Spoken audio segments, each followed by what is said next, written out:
Take two. That sums up the day, doesn't it? What is good, everybody? Welcome to another Niners Nation Instant Reaction podcast. I am Rob Stats Guerrera here with you. And oh boy, is that how we thought the season was going to go? Is that how we thought this year was going to go? 49ers fall to the Bears in rain-soaked Chicago, 19-10. We're going to get into Trey Lance. We're going to get into the defense, which collapsed in the second half. We're going to get into the penalties. We'll get into all of it. Before we do, I want to remind you, please rate, review, and follow the Niners Nation Podcast Network. Anytime you take the time to leave a review, I promise you we will read it on the show. What a disgusting display by the 49ers on Sunday in Chicago. What a disgusting display. I mean, what happened? In the first half, the defense was shutting them down. In the second half, they gave up 19 points. They couldn't stop them. Every time the Bears were driving down the field, they get stopped. Penalty. First down Bears, they get a touchdown. Every time in the second, the Bears scored 3 touchdowns. 2 of their drives, they were stopped. They were stopped. And stupid penalties by the 49ers lead to extending the drive. The Bears took advantage. They scored touchdowns, and that's how they get the win. 12 penalties on the day for the 49ers for 99 total yards. You can't do that, man. You just cannot do that. Inescapable. And what did I talk about? All week long, I talked about it. Here's what you can't do. You can't play conservative. You can't leave it in a situation where Justin Fields only has to make a couple of plays to beat you because he's good enough to do it. And what happened? Justin Fields made like 2 plays in the whole game. And guess what? The Bears won. Unbelievable performance by the 49ers. It's sickening to me as I welcome in Levin Black, or at least we try. There we go. Levin Black, who co-hosts with me on Thursdays, the Gold Standard podcast. Levin, I was just saying, all week I warned about the recipe for losing to a worse team on the road. Keep it close offensively, penalties, turnovers. And guess what the 49ers did? Check, check, check, all of those, and they lost. It's just mental mistakes. It's inexcusable. It's the type of stuff that you can't allow to happen. The penalties were backbreaking. The Bears, both of their touchdown drives came on drives that should have been punts, and instead of a penalty, extended it. And you had, even at the end there, Trent Williams had 2 false starts, back-to-back drives. Like, even he is messing up. It's just, this is one of those games that you don't even want to watch. It was, the entire fourth quarter, I was sitting there thinking, I want to turn this off. I know how this is going. I don't want to watch. And you could see it. You could see it building. The offense is doing nothing, and Justin Fields is running the ball more, and they're just getting momentum, and it's just building and building. And I don't know what the hell happened to the defense in the second half. Like, they couldn't have been better in the first half. They were amazing in the first half. Second half, I don't know what happened. Penalty. Justin Fields slides. Azeez Al-Shire comes out of nowhere and drills him. They were not like ticky-tack penalties in the second half. They were stupid penalties by the 49ers. And we saw in the preseason they were committing a ton of penalties too. And that's on Kyle Shanahan. And I don't know whether the body clock was off for the 49ers. It was putrid. It was putrid. I haven't even gotten to the offense and Trey Lance yet. Yeah, it's the most penalties they've had in at least over a year. I looked back last year, their season high for penalties was 11. They had 12 in this game. It's not as high for the yards, mainly because they didn't have a defensive pass interference of 40+ yards like they did a bunch last year. But the number of times they just shot themselves in the foot is ridiculous. It was all game long, both the offense and the defense. How much different of a game is this if the Niners go out there and on that first drive they actually get the touchdown instead Debo fumbles? They were not awake, it seemed like. It was really annoying. And let's get to Trey Lance and the offense now. Lance's stat line on the day, 13 of 28, 164 yards, threw a bad pick, 13 carries, 54 yards. Couple of things. Lance, not great today. Kyle Shanahan, also not great today. Not doing him any favors. I mean, can we throw a pass in the red zone? The 49ers, I think, had 8 or 9 red zone plays. You know how many passes they attempted? 1. and Lance Can, got sacked. can we bootleg him? Like, get him out of the pocket that Do doesn't exist. something. That's what pissed me off. It's like, one, they never adjusted. They kept trying to do screens. It's like, I okay, know. clearly that's the type of throw that your quarterback struggles most with. And then on top of it, the Bears knew that's what they were doing. Every single screen pass they blew up, and that's why they had a penalty for illegal man downfield, because they got blown up. They kept doing it. He never changed the game plan. And anytime they tried to do a drop back pass, if you went 2 seconds, if you counted 2 seconds from the snap, somebody was on Trey Lance. The offensive line, it's the exact scenario we were worried about all offseason. You and I were talking about that offensive line. It's the Achilles heel. Aaron Banks is garbage.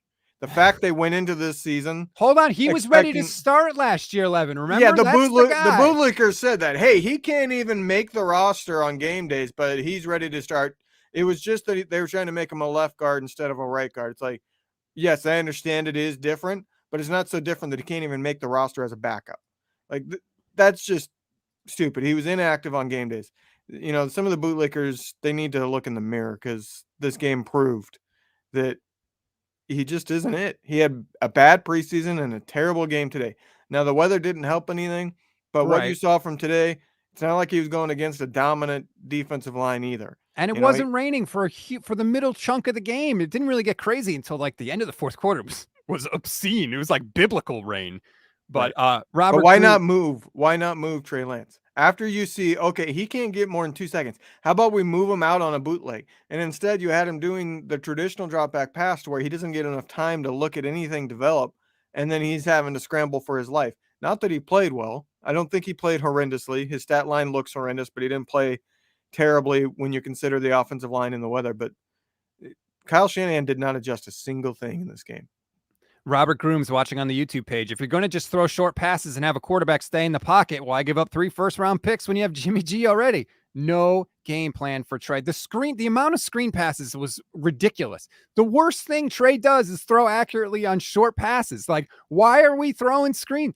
The better the defense plays, the more conservative Kyle Shanahan gets. It's like he never tries to blow anybody out. He always tries to win the game like 17-10. I mean, they got up by 10 points, and I felt like they were trying to sit on the lead. It was like, what are you doing? It was just pathetic play calling. Every run was a gadget run. They started the game with 2 runs to wide receivers with Ayuk and Debo. Like, what are you doing, man? Take the training wheels off. What is the point of having this guy if you're going to make him throw short and try and dink and dunk? When did Trey look good? Deep ball, slot fade to Jawan Jennings. Like, the deeper passes is when he looked good. It was infuriating to me. I'm sitting there watching the game like, can we be aggressive at all? You know, it's only week 1, so I can't say this beyond a shadow of a doubt. But from what I saw today, this offense isn't going to be able to dominate. It's going to be Trey Lance is either elite and he lifts everybody up, or the offense is not going to be able to run. They will not be able to run. If Eli Mitchell has a serious injury, Jeff Wilson ain't it. He's a decent backup, because he can go in and he can get 3-4 yards and he's not going to make a mistake. But he's not going to lift anything up. He's not going to create something out of nothing. He doesn't have the speed to be a difference maker. And that offensive line on the interior is quite possibly the worst in the NFL. And the fact that they had a contending roster and the front office decided that it was okay to roll into the season with that offensive line, a journeyman for a center who couldn't even get a starting gig until 6 years in, a guy who couldn't even dress on game days next to him, and another guy on the other side that's a low round rookie. Like, hello, it's pretty obvious there's a reason why you were able to get these guys. And it's because while they might be NFL quality guys, they are not starting quality. And having 3 of them all lined up on the interior, it's just negligence. Bill Meeker on the Facebook page, 49ers failure to address the OL in the draft is coming back to haunt them already. Well, no, they addressed it in the draft. Well, when they drafted Aaron Banks, they just can't draft worth a damn in the second round when it comes to offensive line or really any pick other than Debo. The offensive line was bad. This is a good tweet from Akash on a Varathan. Trey Lance in the first half, 6 of 10, 70 yards, 81.2 rating. Trey Lance in the second half, 7 of 18, 94 yards, finished the game with a 50.3 passer rating. Lowest for a 49ers opening day starter since Jimmy Garoppolo in 2018. And I, like, there's so many people saying, Trey isn't ready, all that stuff. Like, don't go there yet. I'm not making excuses for him. He played bad, but that doesn't mean like he's not ready. Like, we've seen enough now. Like, no, both can be true. He was not bad, but it's week one. He made some plays with his feet, obviously. He didn't have much of a chance. Like, he did not lift. He was not a difference maker. So it's not a complete excuse for him, but the offensive line was absolutely garbage. And then that entire fourth quarter was not passable. That was the exact type of weather you can't pass, which, by the way, that's the salt in the wound for me. It's like, oh, now they're down and the heavens open up and it rains so hard you can't even get a chance to see what Trey Lance is because nobody can do anything. I mean, you saw Juice drop a pass because it is raining so hard you literally can't do it. Just like, come on, really? It's not bad enough I got to deal with the Jimmy stuff already. I've already had a family member say, should I pick up Jimmy in fantasy? Like, leave me alone. I've already seen multiple national media people saying, I think Jimmy could replace him as soon as next week. Like, no, that's not going to happen. This is the worst type of game. This is the nightmare game. Bad team played bad. The penalties were not good. Lance was not great by any stretch of the imagination. And who did he lose to? Justin Fields, the guy that they could have drafted instead of Trey Lance. Like, it's a perfect storm. And I guarantee you, Kyle's going to get the question in the press conference because this is what they signed up for.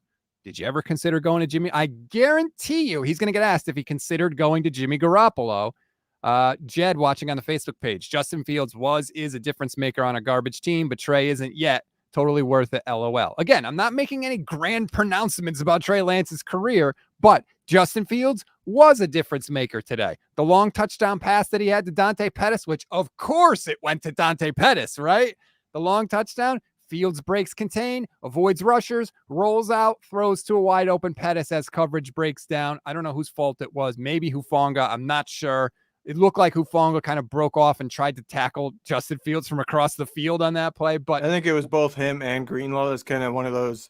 I think Greenlaw had the further outside coverage, but he also is not going to have the deep coverage that the pass ended up going to. And both of them broke off and are literally running 30 yards across the field to try to get to Justin Fields. It's like, that's not your responsibility. That's just an excusable defense. The defense broke in the second half. They had a monster of a first half, and they just – I wouldn't say they came off the gas. I think they got too sure of themselves, and they started making mental mistakes left and right. It's so frustrating. I mean, I'm having to watch myself because there's so many cuss words that want to come out of my mouth with the way this game went. So I'm trying not to, and it's hard to put into words without using those words. But it's just so frustrating. William Mack on the YouTube page. Drake Greenlaw had a forgettable game. Yes, he did. Big penalties by him put us in bad spots. 100%. 100%. He had a terrible game. I mean, the 49ers, this was all self-inflicted by the 49ers. That's the most frustrating thing. Between the penalties and the conservative offense, it was all, they did it to themselves. There's no way the Bears should have won this game, but the 49ers did it to themselves. And look, maybe this can be a good thing, right? I'm going to try and take that angle. Maybe it could be a wake-up call. Like, we can't try to just run the ball 2 out of every 3 plays and hope that our defense can contain them to 10 points. Like, that is not going to work. Against a bad team, it's not going to work. I mean, put it this way. The Niners had 7 minutes more of time of possession.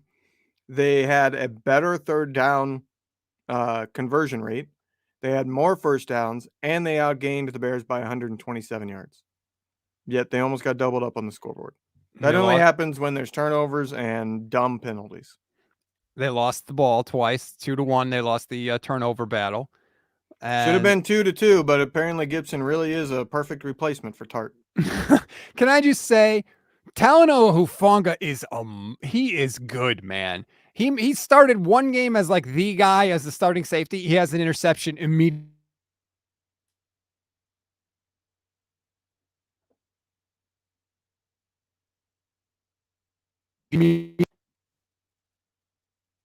Sorry, there, cut out. I didn't hear anything that you said. I Oh, just got sorry. back.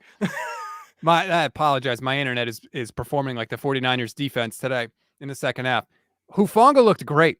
Hufanga's all over the field, immediately makes an interception, tackling dudes. Like, he looks like a stud. Somehow he was able to get an interception. Jaquaski Tart couldn't get like an interception in a million games for the 49ers, yet Hufanga starts one game and he gets a pick. At least he looked good. Yeah, he looked like the best player on the defense, especially in the first half. I'm not putting this on him. He's clearly not at that level. Probably almost guaranteed never will be. But the type of plays he was making did remind me of Palomalo. Yeah. The way he's able to make plays at the line of scrimmage. Yep. Reminded me of that. That he was ridiculously good in the run game and then had the interception in the pass game and wasn't terrible in coverage outside of that. He made some other plays. That's the big positive. That's maybe the only big positive that comes out of this game. I thought Mooney Ward looked good. We barely said his name the whole show, which is a sign that he was playing well. Yeah, the corners especially played well. I mean, you didn't hear Mosley almost at all either. Right, that's true. You know what? I literally cannot think of a time they even He didn't have a his name. completion to a wide receiver until the second half. Yeah, like that's how good. Even with the way they played in the second half, the Bears only had 204 total yards on the entire day. Yeah. They had 3.6 yards per play. That's the frustrating thing. It's the penalties. And it's funny, last year it was the defensive pass interference penalties. We got rid of those. Didn't have any of those. We had defensive holding penalties, defensive face mask penalties. Do you know how bad you have to grab someone's face mask to get a defensive face mask penalty? Like, what the hell?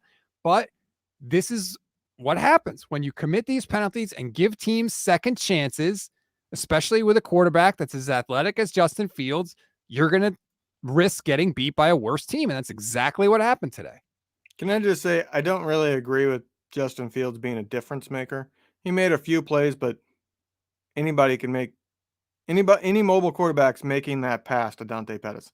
That's a defensive mistake.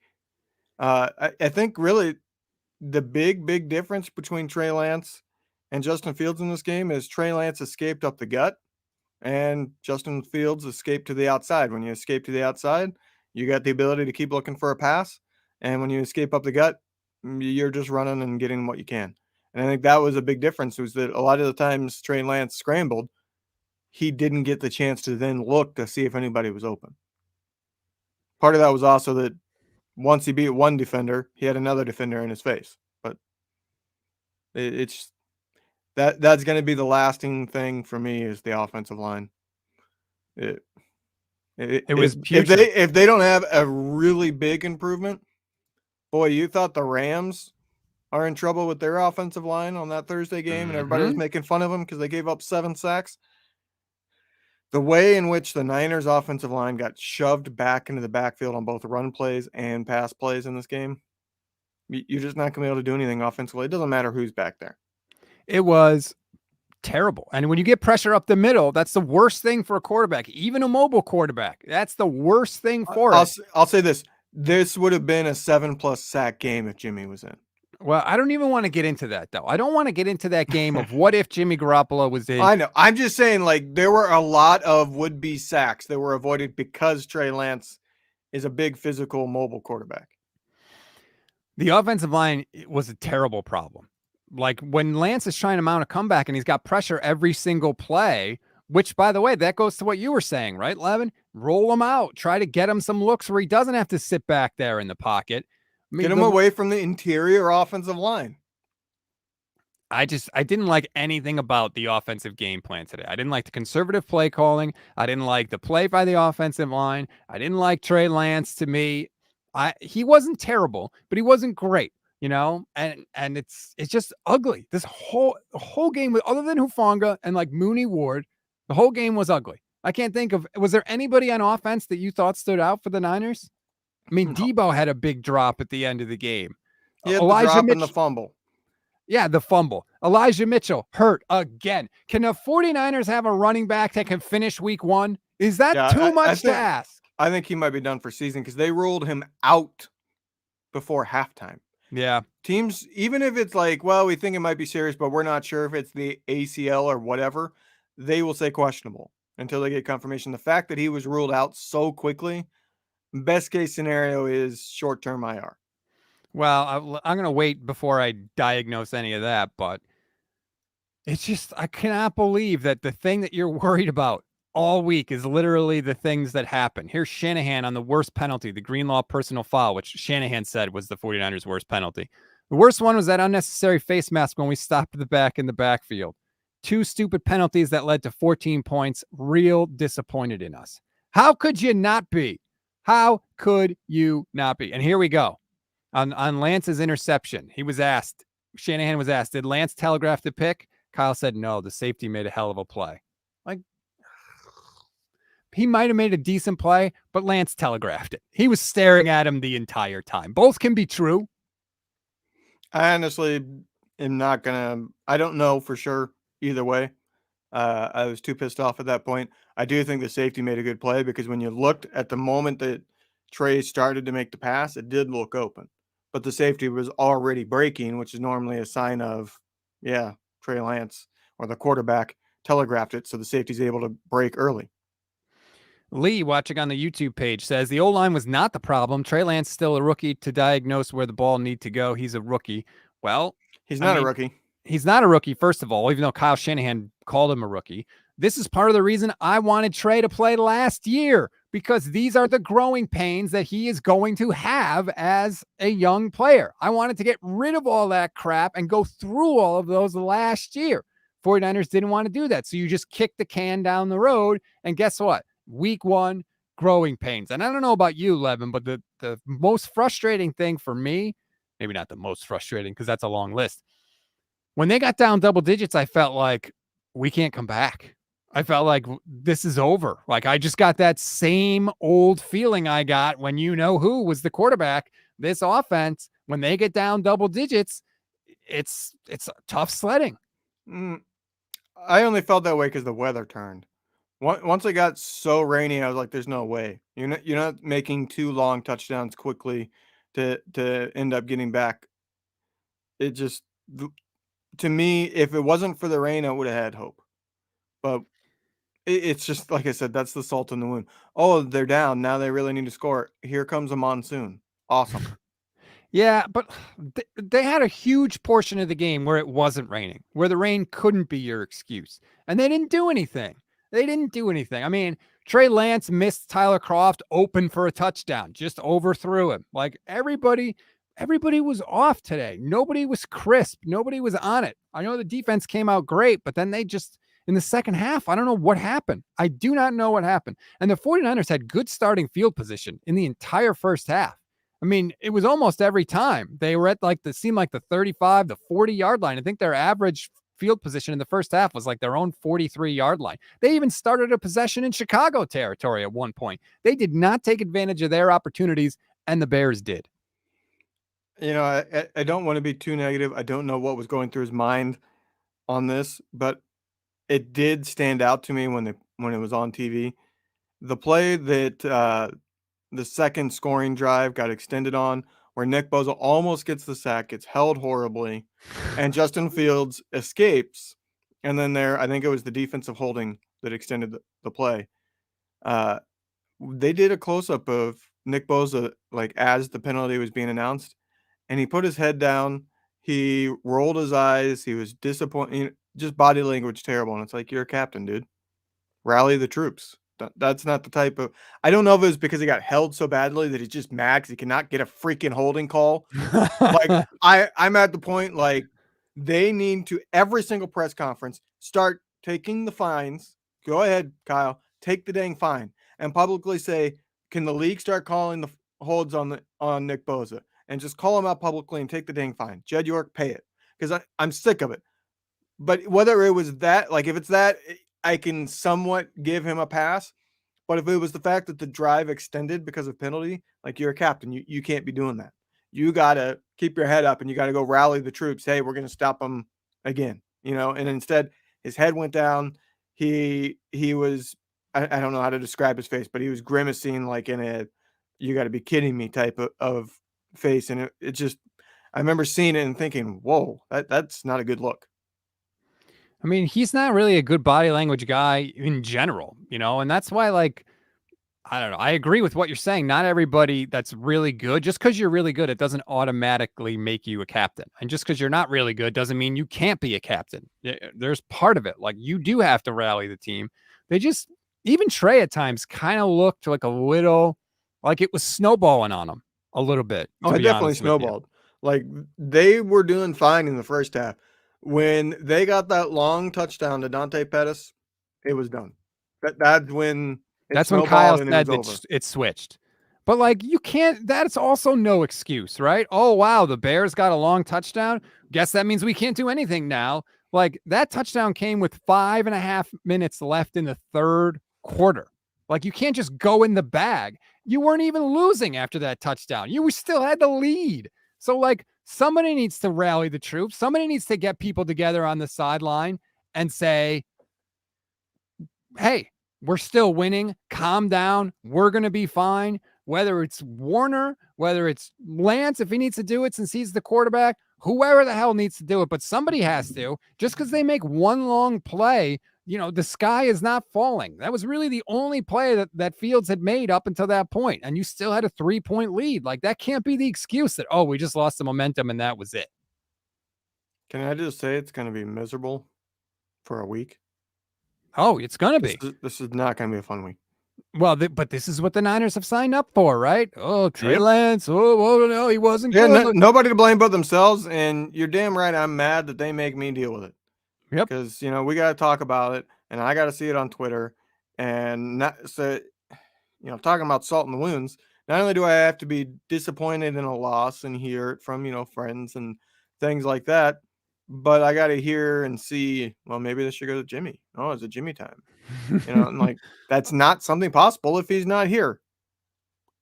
Blanton125 watching on the YouTube page. Running the ball on first and second down and then obviously throwing on third is a recipe for disaster. That is what I have said leading up to this, is that if you want to try and hide your quarterback, you don't wait till third down to make him throw. You let him throw on first down, because if you try to keep him out of must-pass situations by running on first and second down, what you're going to end up doing is putting him in must-pass situations on third down, unless you plan on just being able to run the ball every single play and get a first down, which, of course, unless you're playing the Packers in the NFC Championship game, is unrealistic. I would have just liked to see an adjustment in the second half, like change the offense completely. I understand Kyle Shanahan has his tendencies, he has the things he likes, but they kept running play action passes a lot in the second half. It's like you don't have the time. You play action pass, somebody's on Trey Lance before he can even get his feet fully set on the drop back. Literally. That's not an exaggeration, but they kept doing it. It's like, Kyle, you could clearly see in the first half that strategy is not going to work with how bad your offensive line is and the fact that they can't get a strong footing in pass blocking when they have to try to dig in because it's so wet. They're just getting pushed back. Like you got to make adjustments. And that's not to say, I want to be clear. The coaching wasn't great, play calling wasn't great, but this is on the players. Like this one, I put 90% on the players. The penalties, the mental mistakes, the turnovers, like that is on you. The blown coverages, it's the players. The Niners should have still won this game with the play calls and the schemes that they had. Shanahan, I thought this was curious. Ty Davis Price and Danny Gray were both healthy scratches for this game. Kyle was asked about it after the game. He said special teams were the reason that Malik Turner and Jordan Mason were active over Danny Gray and over Ty Davis Price. If you're going to take a running back in the third round, he can't be a healthy scratch. Like, he cannot be a healthy scratch. What the hell are you doing? You want to give a healthy scratch to a running back? Give it to some schlep you draft in the 6th round. Like, damn it, man. What is the point? Do they not get that? That's easy to see. It's almost like having a second round offensive guard that can't even dress on game days as a rookie. Like if you're drafting interior O line in the 1st or 2nd round, they better be starters day one. Plug and play. Period. Yeah. period. And the fact that, well, he's a starter right now, but he's maybe the worst offensive guard in the league right now that's starting. It's terrible. And how about this? Jawan Jennings led all 49ers receivers, 4 catches for 62 yards. Brandon Ayuk had 2 targets for 40, 2 targets, 2 catches for 40 yards. 31 of them came on one play. Deebo Samuel had 8 targets, just 2 catches, 14 yards. Like that can't be it. You just signed Deebo to all this money. You got to get more out of him than that. You have to get more. And it can't just be handoffs. And I know he also he had 8 carries for 52 yards and a touchdown, which is good. But like, no, man, you got to get more out of your passing game and out of your star receivers. Yeah, it's just hard because of the way the weather was. It's hard to judge. It didn't look good. It's not promising for sure. You don't discard it completely or dismiss it completely, but at the same time, the weather was so terrible. I mean, they're literally squeegeeing the field before kickoff because there's so much water on it. Like, no wonder the Bears are going to Arlington. Do you think that like you put all of it though on the weather? Like, I don't. I can't just look and say, oh, well, it was really rainy in the fourth quarter. They should never have been down. They should never have been down in the first place. Well, yeah, that's why I said, even with the play calls that I didn't really care for, they should have still won this game. The players lost the game. They literally were dominating this game the entire first half, and they dominated the first quarter completely. The Bears had not done a single thing on offense. The Bears didn't even get to 49ers territory until late in the second quarter. And yet it was 7-0 and it was 0-0 after the first quarter. Like, that's when it should have been 14-0, 17-0, and the game's all but over. Darren St. Pierre watching on the YouTube page. Need disciplined football and quit blaming on the weather. Lame. I agree. The rain didn't make you commit penalties. The rain didn't make Azeez Al-Shire hit Justin Fields late. The rain didn't make Dre Greenlaw grab somebody's face mask or Javon Kinlaw hold somebody when the Bears were driving. The rain doesn't do that. The rain doesn't make you commit penalties. So the 49ers have no one to blame but themselves for this loss. Now, look, they could win next week and be fine, but I think what we've seen today is there are no more easy games on the 49ers schedule. You cannot just say, oh, that's a win. Like, no. That is over. We have seen now what this team is capable of. It's going to be a nail biter all year long. I don't think we're going to have any of those easy games. There's not going to be a 50 piece that we're dropping on Carolina like we saw in 2019. There are going to be no easy games for the 49ers this year. There's a couple takeaways in terms of season outlook. One, they have to beat obviously they have to beat the Seahawks, but assuming they beat the Seahawks, because, boy, if you lose to the Seahawks, go ahead and bench Trey Lance and just give up and fire Kyle Shanahan. You can't lose both those games. Yes, you can. You can't bench Trey Lance. You can't lose to Seattle, especially after blowing this game. Like, I'm not saying that they would be toast in certain busts, but at that point, you got to question where this team is headed and how much they messed up the locker room one way or the other. But they got to beat Seattle. Assuming that, they got to win one of Broncos or Rams. They can't be 1-3. Here's what I don't like from Nick Bosa. He said, we're going to be all right. It's just annoying to give a game away like that. I don't think that's the attitude the 49ers should have after this loss. I think they need to have urgency. I think they need to. You don't have to panic. I'm not saying panic, but I'm saying that was unacceptable. This is going to get fixed. It's going to get fixed. I don't want to say, oh, we'll be all right. No, like that doesn't just happen. If you are going to be all right, it's because you lock it up next week. You lock down the penalties. You get a crisp offense rolling. You don't give up 19 points in the second half of a game. Again, not panic, but I would like to see urgency, and hopefully we will. I'm sure some players will be urgent, some aren't. That's not really Bosa's MO. True. I think that's good. It shows that their confidence isn't gone yet, which it definitely shouldn't be. But my larger takeaway from this game is, unless the offensive line improves, this is not a playoff team. The offensive line was so bad, you will not make the playoffs with that level of an offensive line, period. I mean, McGlinchey did not look good either.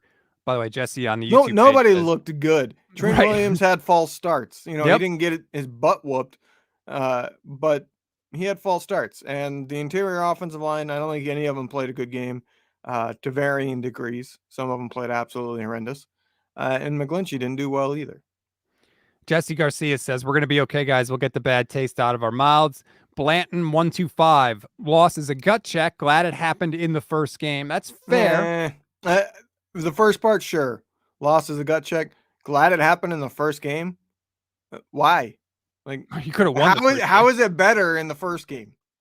How is it better to have it in the first game instead of being 1-0 and then having it in the second game, or being 4-2 and having it in the seventh game? Like, why? How is week 1 a better time to have a gut check? Charles watching on the YouTube page. Kyle Shanahan calls a game plan made for Jimmy G, but he has Trey Lance at quarterback. WTF, shaking my head. I agree with that. There were some cool plays. They did do the triple option. They did. You don't even see that with mobile quarterback. Triple option is not something you see in the NFL. You might see the option, and you might certainly see the read option, but a read option within the pitch ability on the outside, which is a triple option, is just not something you see in the NFL. And it was really cool, too, because they faked it to Debo was the first option on the triple option. They faked it to him. Trey got out to the edge and then flipped it to Elijah Mitchell. I love that. I thought there were a couple of plays. I mean, there was a 3rd and 13 play where Lance took the ball and ran for a first down. There were some plays in there for Trey Lance specifically, but I didn't think there was enough of them. That's a great point by Charles. I didn't think that there was enough of those type of plays. And I know that Kyle has spent a long time telling us about how the offense doesn't change that much with Trey Lance. It should. It has to, I think. It has to change with Trey Lance. He's not the same style of player as Jimmy Garoppolo. His strengths are not the same throwing the football as Jimmy Garoppolo. If you keep the offense the same, you're trying to fit a square peg in a round hole. All right, let me say one more thing before I go here, because I have to go to work, which is just awesome. But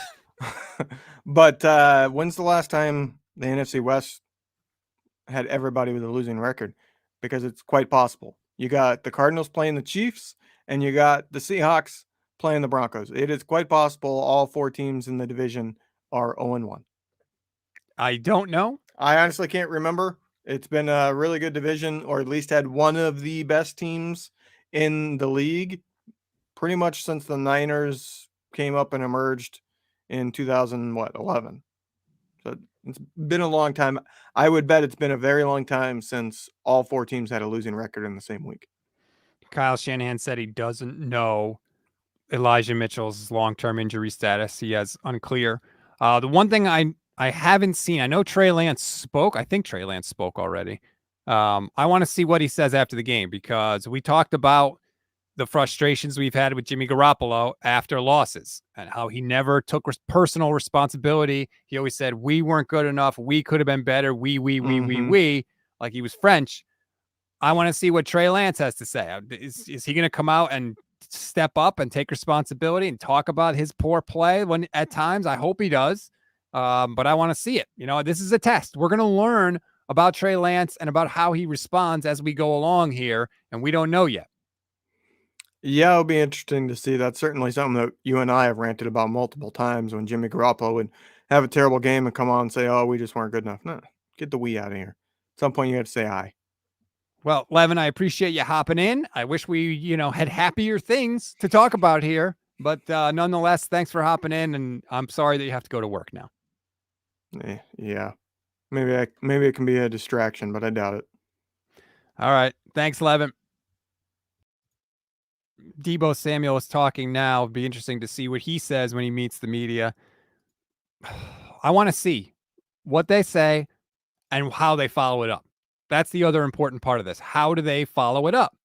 Because you can talk a good game. The 49ers are great at talking, right? Everything's going to be fine with Jimmy Garoppolo. We're going to be cool. Everything's cool. Let's see. Let's find out. They're going to decide whether this loss is a sign of things to come or whether it's a speed bump, a hiccup to start the year, and then they get rolling. We've seen this team start 3-5 last year, and then they got rolling, and they went on a long winning streak. So it's possible, but we got to see. But this is like the worst possible way that the season could have started, right? Trey Lance does not impress. The defense kind of flounders in the second half. And you had a long injury with Elijah Mitchell getting hurt. I shouldn't say long injury, but you had an injury to a starter with Elijah Mitchell getting hurt when George Kittle is already out. So, like, if you were ticking the bad things that could happen in this loss, you got pretty much one of everything. It was bad loss bingo today for the 49ers. Morden watching on the Facebook page. How about some blame on the defense? We've been blaming the defense. In the second half, they were not good. They gave them chances over and over again. Bad penalties, extended drives for the Bears that led to touchdowns. Waltony 101 watching on my Twitch page at Stats on Fire. Appreciate that. It's also the way it unraveled after starting pretty okay. It did really feel like it snowballed on them. It really, really did, which is so upsetting. It felt like nobody could kind of right the ship. You know, after that long touchdown, 49ers go 6 plays, 21 yards, punt. Bears get the ball back, 10 plays, 84 yards, touchdown. Now you're losing, right? You've been leading all game. It's a game you control. What do you need? That's the drive that you need to buckle down, get first downs, keep the chains moving, and respond, right? And there were a lot of times during that winning streak last year where the 49ers offense was able to do it, whether it was a long catch and run by Debo, a run, Jimmy making a throw, whatever it was. A lot of times, especially in that winning streak, they were able to get that drive when they needed it. Instead, 49ers go 6 plays, move the ball just 16 yards, and Trey Lance throws an interception that sets the Bears up at the 49ers 21-yard line.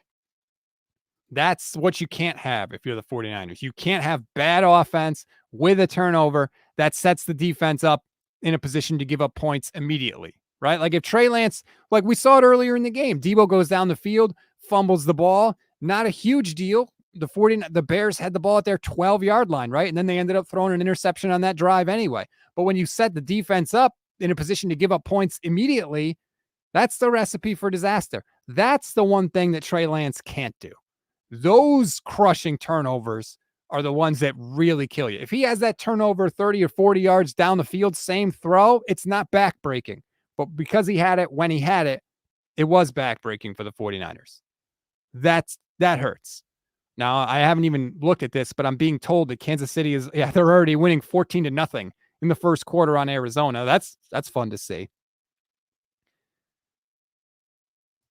Who is this? Chief N watching on the YouTube page. It's Lance's fault to a certain extent. He missed a wide open touchdown. Yes, he did. He missed Tyler Kroft, but like that happens to every quarterback during a game. That happens to every quarterback during a game. They all miss throws. Mahomes misses throws. Stafford misses throws. Lamar Jackson, Josh Allen, whoever you want to say.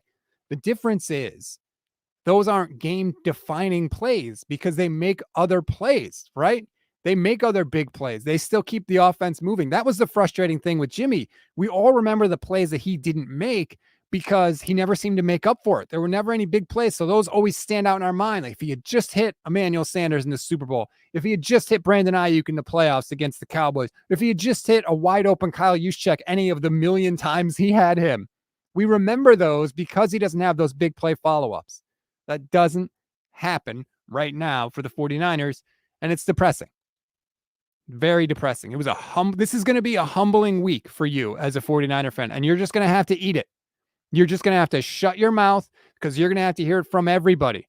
The national media is going to be talking about Trey Lance. They're going to try and pin this game on Trey Lance. They're going to say Justin Fields made the plays, Trey Lance didn't. You're going to hear a lot about Trey Lance's line in the second half. That's just part of it.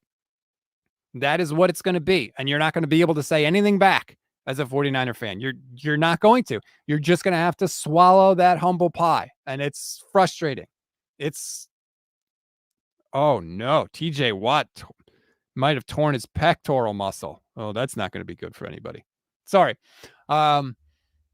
You're going to have to just eat the crap this week. I mean, it's always like that when the 49ers lose, but it's going to be even more so this week because you lost to a team that nobody thinks is going to be any good. You lost to a quarterback that you could have had and didn't take, and the guy that you did take did not play well. So that's going to hurt. Not going to be ideal for the 49ers. The good news is, look, you go out next week, you beat the Seahawks next week. That takes the sting out of this loss in a big, big way, right? You go into week 3, 1-1, not the end of the world at all. So this hurts this week, but we got a long way to go. We still got 16 more games, okay? So let's just hunker down. We'll be here with you. The Niners Nation Network will be here with you. We will eat our humble pie. It's not going to taste good, but that's okay because they can get right next week. If the whole division starts out 0-1, that's great for us. Like we can just calm down. Now it stinks that this is an NFC loss because that comes into the conversation when you're talking tiebreakers. But like Joe Scalio says, Joe Salcido. Sorry if I butchered that. Let's see how Lance and the team responds. It'll tell us a lot. Yeah, I agree, Joe. It will. And we're going to find all that out. But this one hurts. This one really sucks. That's going to do it for this edition of the Niners Nation Instant Reaction Podcast. Again, please rate, review, and follow the Niners Nation Podcast Network. You can find me on Twitter, Instagram, Twitch at Stats on Fire. Please follow me. I love the interaction. I love to talk with everybody. Hit me up. My DMs are open. You disagree with me, whatever you want to say, I'm fine with it. I'm all here for it. I like to say I'm here for the arguments. If you want more of me, I'm going to be doing a Twitter space tomorrow afternoon at 1 p.m. Eastern time. I'm also going to be a guest on Up and Adams with Kay Adams at 8 a.m. Pacific time. We'll talk about the loss. You can see the vein in my forehead bulge even more. But please, it's going to be a long season, and we hope you ride with us here at Niners Nation. Thanks again to Levin Black, who joined me to talk about this frustrating game. Always appreciate him. And again, rate, review, follow the Niners Nation Podcast Network. Try to enjoy the rest of your Sunday. There's still a lot of football left to go, everybody.